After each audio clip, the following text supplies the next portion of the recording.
பனிக்காலத்தில் பறவைகள். ஒரு அழகான காட்டில் கிளி, மைனா, குருவி, வாத்து, புறா என பலவிதமான பறவைகள் வாழ்ந்து வந்தன. அவர்கள் எப்போதும் மகிழ்ச்சியாக ஆடிப்பாடி பறந்து விளையாடி வந்தனர். எல்லாமே நன்றாக இருந்த ஒரு நாளில் திடீரென வானம் இருண்டது. குளிர்ந்த காற்று பலமாக வீசியது. சிறிது நேரத்தில் அந்த அழகான காடு முழுவதும் பனியால் மூடப்பட்டது. மரங்கள், குளங்கள் என எல்லாமே வெண்மையாக உறைந்து போயின.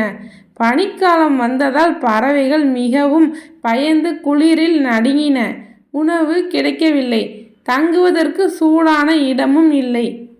குளிரை தாங்க முடியாமல் கிளி கவலையுடன், நாம் என்ன செய்வது? குளிர் அதிகமாகிறதே, உணவும் கிடைக்கவில்லையே என்று கேட்டது. அப்போது பறவைகள் கூட்டத்திலேயே மிகவும் அறிவாளியான புறா தன்னம்பிக்கையோடு பேசியது. நாம் யாரும் தனித்தனியாக பயப்பட வேண்டாம். நாம் அனைவரும் ஒன்றாக சேர்ந்து ஒரு சூடான இடம் தேட வேண்டும்.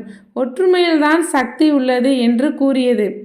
புறாவின் இந்த வார்த்தைகளை கேட்ட மற்ற பறவைகளுக்கு புதிய உற்சாகத்தை அளித்தது.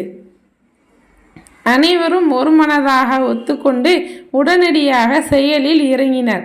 சில பறவைகள் கீழே விழுந்த இலைகளை சேர்த்தன.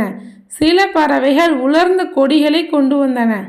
அனைவரும் சேர்ந்து காட்டு மரங்களின் அடியில் இலைகள் மற்றும் கொடிகளை கொண்டு சிறிய சூடான கூண்டுகளை கட்டினர். ஒவ்வொரு பறவையும் தன் தனித்திறனை பயன்படுத்தியது. வாத்துக்கு தான் உறைந்திருக்காத தண்ணீர் எங்கே இருக்கும் என்று தெரியும்.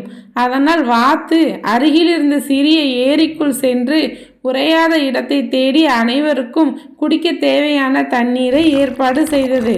மற்ற பறவைகள் பழங்களை தேடின. பனிக்காலம் மிக கடுமையாக இருந்தாலும் அனைவரும் ஒன்றாக இணைந்து வாழ்ந்ததால் யாருக்கும் எந்தவித பாதிப்பும் ஏற்படவில்லை.